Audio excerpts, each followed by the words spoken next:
যুক্তরাষ্ট্রের সঙ্গে তীব্র উত্তেজনা দেখা দিয়েছে ইউরোপের প্রভাবশালী দেশ জার্মানির।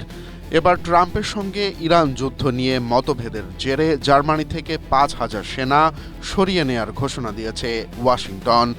সম্প্রতি German chancellor Friedrich Merz Iran ইস্যুতে যুক্তরাষ্ট্রের কৌশল নিয়ে নেতিবাচক মন্তব্য করেন। তিনি দাবি করেন আলোচনায় ইরান যুক্তরাষ্ট্রকে অপমান করেছে। এর পাল্টা জবাব হিসেবে পেন্টাগন এই সেনা প্রত্যাহারের সিদ্ধান্ত নিল।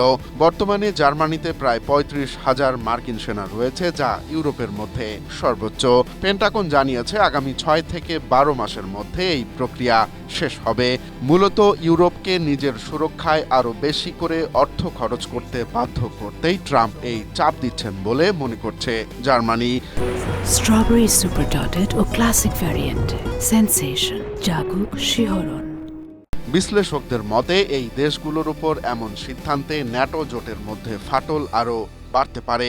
বিশেষ করে স্পেন ও ইতালির সঙ্গেও যুক্তরাষ্ট্রের সম্পর্ক এখন আগের যে কোনো সময়ের চেয়ে বেশি উত্তপ্ত।